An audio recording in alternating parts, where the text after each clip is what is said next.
What do I have here today? Well, I've got myself a Stihl 036. Now this saw, let me give you a little bit of information, just a briefing. Not my saw, neighbor's saw. We're gonna work on it. It's been running, I'm not sure. It's definitely old. It's been running for a long time. Not sure if it runs or not, but I'm doing work on it. I've recently just cleaned the air filter, which I wish I got on a video. But basically, if you want to know, toothbrush that you don't care about, don't brush your teeth after with it. Scrape everything off. Warm soapy water. Shake it all in there, work it. Just do a whole bunch. Then rinse it with clean water and let it air dry. Don't use a compressor. Or if you do have a compressor, don't use the brush and you can just blow it off with air and then do the soapy water. But just let it air dry. Don't stick it on too soon because you could risk getting water in your engine, which is horrible. So, nice clean air filter from what it was. It's just a little stained, but there's nothing in there, so it's very clean. And has a 20-inch bar on it. The pitch is 0.32. And it has, I forget where I stuck it. Had a rim sprocket for it to replace, but it's 20-inch bar, 0.32. It's been floured a lot, but it has more life still left in the chain. It all looks good. Yellow chain, and it looks like it might be a safety bar. But yes, it's a very nice machine, and it has old fuel on it. The fuel lines look good. I haven't looked at the fuel filter yet. Insane amount of compression on this. Insane amount of compression. I might change the rope, but there's no fraying. It's just a little dirty. Definitely gonna lubricate everything. Change the spark plug.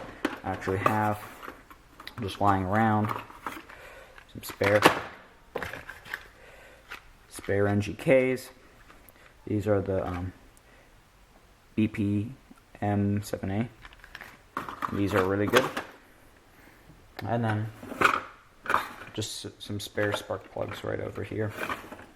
Some primer bulbs, except for this doesn't take a primer bulb.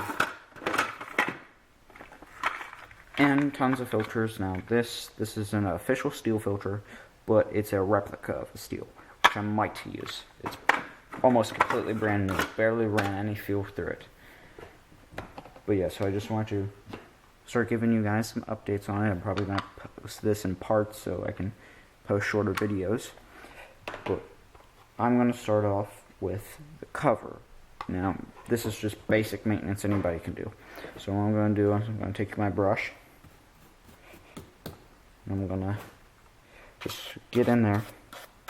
I'm going to just knock that dirt out, because that's what I'm gonna do. It's gonna look real nice when it's done. It's gonna function real nice too. Also, I'm not sure if it has a winter and summer setting on it. I think it does. No, it might not. It I know. Sneak peek of my chainsaw. This is its old cover, and it has a little plate that went there. I put it on the new cover. That will change the winter settings and stuff, and you would stick it in there. And I'll explain what this does later, but on my chainsaw video. But yes, so just take your toothbrush, clean up all in the grooves. Like, you really want to get in there. Like, you don't want to rush through it or anything, because when you're done, you're going to have a very nice final product. Just get the inside, because the inside is the most important part, because that's where your air filter is. You'll prolong the life of your air filter depending on how clean you keep. Well, this won't always prolong it, but it'll help. It'll keep clean, because if you have tons of sawdust in here, it's just going to go swoop right back into the filter. So you just clean that up, and the sticker's starting to peel away, so I'm just going to remove that. But yeah, now what you can do, make it a little easier on yourself, which I might do. Blow dryer, heat it up, X-Acto knife, peel the edge, tweezers, pull right off. Let's see if I can't get it.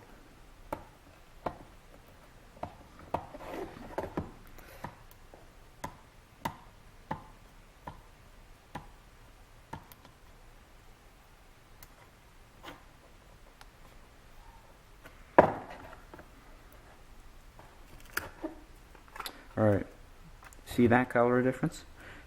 Next step after this is going to be washing it in soapy water, in which I'm not going to film that part, but it will clean up, and you should, I'm not going to confirm, but you shouldn't really see this dot as clearly as you can now. But yes, this color is coming along real nice. But I'll stick that to the side and do that later. Focusing on here inside the car, you can't see it up close, but there's still a lot of stuff, which I can work around with my brush, or I could just take compressed air and blow it all out, which I'm going to do. But remember, when you do that, make sure you fully choke it and stuff some paper towel or shop rag into the carburetor so crap doesn't get blown in and then start to ruin your engine. So always make sure it's choked, fully closed, and a little piece of shop towel, or you can open it up and stick shop towel in there if you really want. But next will be our spark plug. So here's what we're going to do. I'm going to pop this cover off.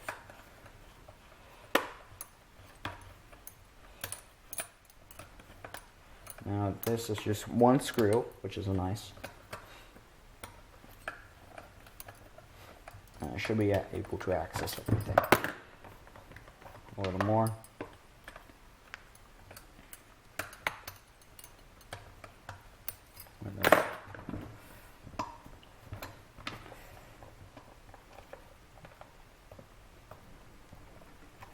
I can bet you this cover hasn't come off in centuries.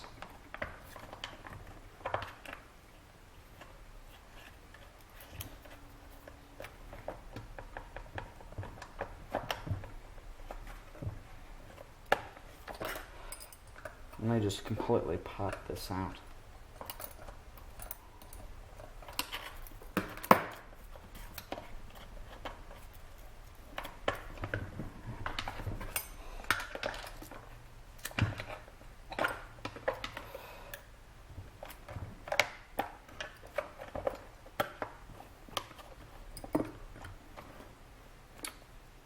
That is a very silly design. The boot doesn't have any other space to go. Let me give you another sneak peek. Here's my saw old cover. See that gap? I'm going to show you once I take it off. There is no gap there. So I have to pop the plug out. The boot.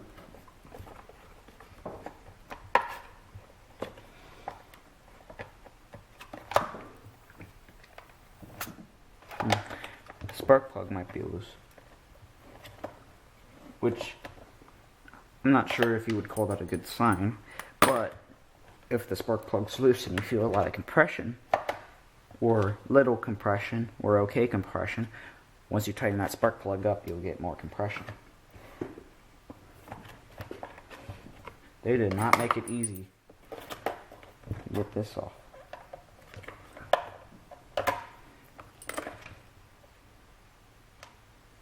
Spark plug is loose. Looks like it's a Bosch.